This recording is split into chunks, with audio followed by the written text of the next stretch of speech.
مجلس، بزرگوں، دوستوں، اسلامی بھائیوں اور پردہ نشین ماؤں بہنوں، ابھی آپ حضرات ایک بہت ہی اہم موضوع پر، توحید کے موضوع پر بہت ہی پرمغز خطاب سن رہے تھے۔ اللہ رب العالمین سے ہم دعا کرتے ہیں کہ اللہ رب العالمین ہماری اس مجلس کو قبول فرمائیں، اور اس کے اندر جن باتوں کو ہم سنیں ان پر عمل کرنے کی بھی اللہ رب العالمین ہمیں توفیق عطا فرمائیں۔ جیسے کہ آپ نے ابھی سنا، میرے اس درس کا عنوان ہے ہماری دعائیں قبول کیوں نہیں ہوتی۔ سب سے پہلے ہمیں یہ جاننا چاہیے کہ دعا ایک عبادت ہے۔ جب ہم اللہ رب العالمین کے سامنے اپنی جھولی پھیلاتے ہیں، اللہ رب العالمین سے کچھ طلب کرتے ہیں، اللہ رب العالمین سے کچھ مانگتے ہیں، تو ساتھ میں ہم اللہ رب العالمین کی عبادت کر رہے ہوتے ہیں، اور عبادت کرنے پر انسان کو اجر ملتا ہے، نیکی ملتی ہے۔ ایک تو آپ نے اللہ رب العالمین سے جو چیز طلب کی، اللہ رب العالمین کی طرف سے وہ چیز آپ کو ابھی فوراً ملے یا نہ ملے، اللہ رب العالمین کی آپ نے اسی وقت عبادت کی، اور اس عبادت کا اجر اللہ تعالیٰ کے پاس آپ کو ملنے والا ہے۔ تو دعا کرنا، اللہ تعالیٰ سے کچھ مانگنا، یہ بذات خود ایک عبادت ہے۔ بلکہ نبی صلی اللہ علیہ وسلم نے ایک حدیث کے اندر بیان فرمایا، الدعاء هو العبادہ، کہ دعا حقیقت میں دعا ہی عبادت ہے، حقیقت میں دعا ہی عبادت ہے۔ تو دعا کو اللہ کے رسول صلی اللہ علیہ وسلم نے اس حدیث کے اندر عبادت کہا ہے۔ اسی طرح اللہ رب العالمین نے قرآن کریم کے اندر دعا کو عبادت کہا ہے۔ ادعونی استجب لکم، اللہ رب العالمین کا وعدہ ہے یہ کہ اے لوگو مجھ سے دعا کرو، مجھ سے مانگو، استجب لکم، میں تمہاری دعائیں قبول کروں گا۔ اس کے بعد اللہ تعالیٰ نے آگے کیا کہا، غور کریں اس آیت پر۔ پہلے اللہ رب العالمین نے دعا کرنے کا حکم دیا، اور اسی آیت کے اندر آگے اللہ رب العالمین کا ارشاد ہے، ان الذین یستکبرون عن عبادتی، دعائی نہیں کہا آگے، اسی دعا کو اللہ نے عبادت سے تعبیر کیا، ان الذین یستکبرون عن عبادتی سیدخلون جہنم داخرین، کہ جو لوگ میری عبادت سے روگردانی کرتے ہیں وہ جہنم میں داخل ہوں گے۔ تو دعا کرنا عبادت ہے۔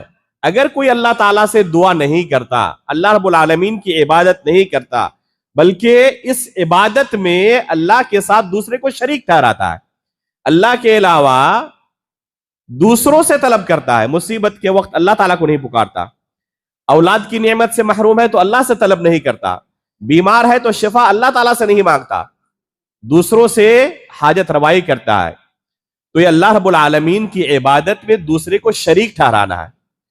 اور اللہ رب العالمین ہر گناہ کو معاف کر سکتا ہے اگر چاہے تو، لیکن شرک کا گناہ ابھی آپ نے سنا کہ اللہ رب العالمین شرک کا گناہ کبھی معاف نہیں کرتا۔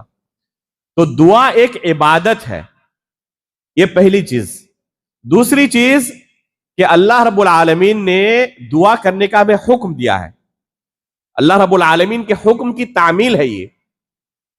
جب ہم اپنی ضرورت کے وقت اللہ تعالیٰ سے کچھ مانگتے ہیں تو در حقیقت اللہ رب العالمین کے حکم کی تعمیل کر رہے ہوتے ہیں، اللہ رب العالمین کے حکم پر عمل کر رہے ہوتے ہیں۔ تو اللہ رب العالمین کا یہ حکم ہے کہ ہم اللہ تعالیٰ سے مانگے۔ تیسری چیز، اللہ رب العالمین نے دعا قبول کرنے کا وعدہ کیا ہے، ادعونی استجب لکم، مجھ سے طلب کرو میں تمہاری دعائیں قبول کروں گا۔ اور ہمیں پتا ہے کہ اللہ رب العالمین کا وعدہ جھوٹا نہیں ہوتا، اللہ رب العالمین وعدہ خلافی نہیں کرتا، اللہ رب العالمین کا وعدہ سچا وعدہ ہے۔ تو اللہ رب العالمین نے دعا کرنے کا حکم دیا ہے، اللہ رب العالمین نے دعا کے قبول کرنے کا وعدہ کیا ہے۔ چاہے آپ کچھ بھی اللہ تعالیٰ سے طلب کریں، اللہ رب العالمین کے خزانے میں کسی طرح کی کوئی کمی بھی نہیں ہے. ما عندکم ینفد وما عند اللہ باق.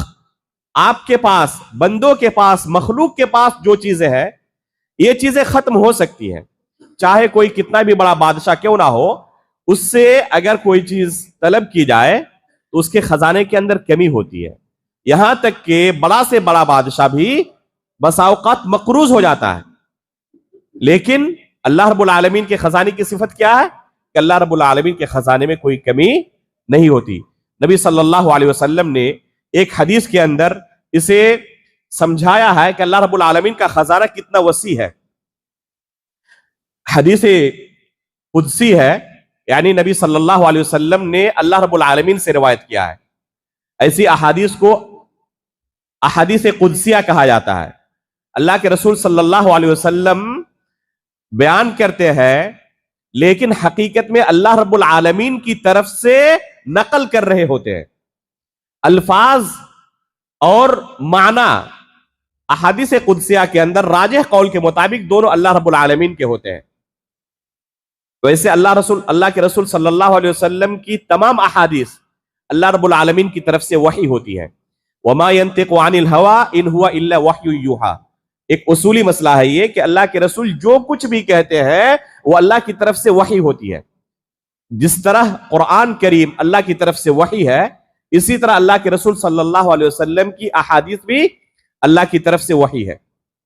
لیکن فرق کیا ہے؟ ایک وحی متلو ہے، ایک وحی غیر متلو ہے.